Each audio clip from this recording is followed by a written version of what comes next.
Full Bloom is brought to you in part by the following.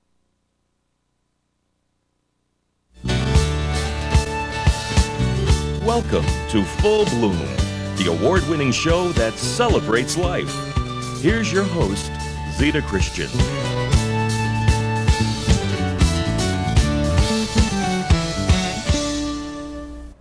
Hi everyone, welcome to Full Bloom. I'm Zita Christian, and I am also among the millions worldwide who love the whimsical creations of tonight's guest. Her name is Karen Rossi, and her fanciful flights have decorated homes and offices worldwide.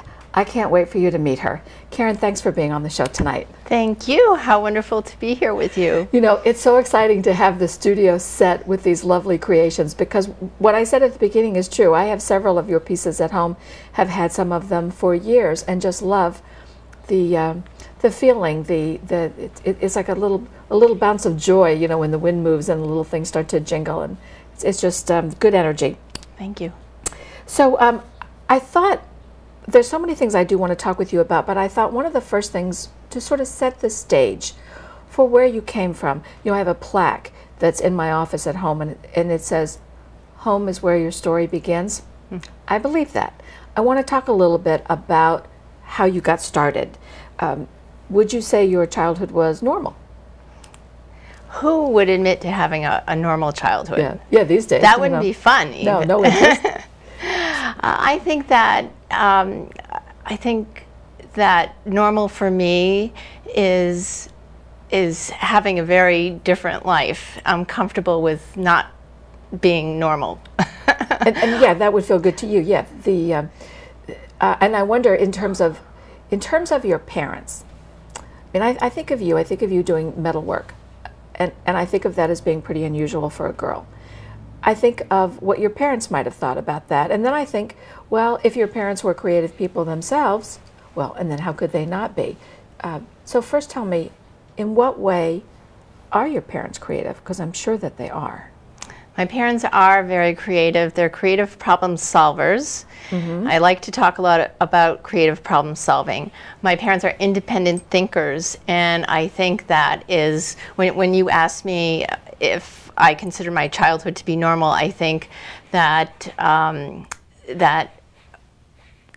my parents always encouraged us not to think about what the Jones were doing, the people down the street, yes. And don't worry about keeping up with your peers, and yes, maybe this is odd, maybe this is unique to collect insulators from telephone poles on a Sunday, maybe that's a unique hobby.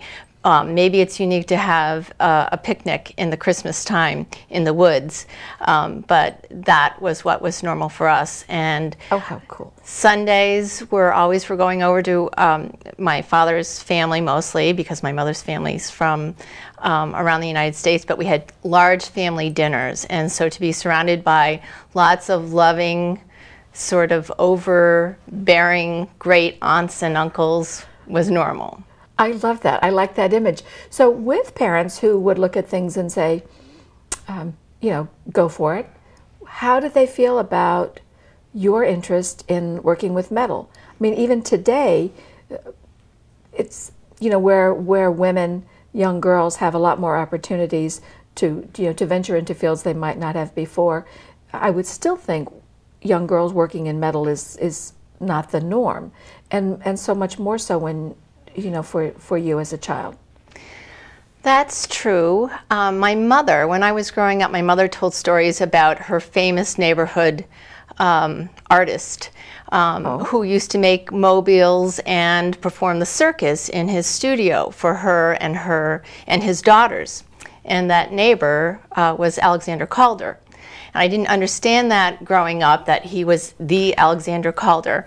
But I loved all of her stories of jewelry making and the adventures to find glass and that sort of thing. And then simultaneously, my dad, when we were in third grade, my dad started welding in our garage. He started a little welding business. And he worked very, very hard at that. My mom supported him. There were lots of long hours working because he also worked second shift, and that meant sacrifices for the family.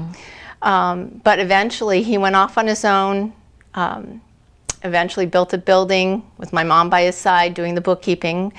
She really was a creative spirit at heart, so I think this bookkeeping was a painful but necessary thing for her to do.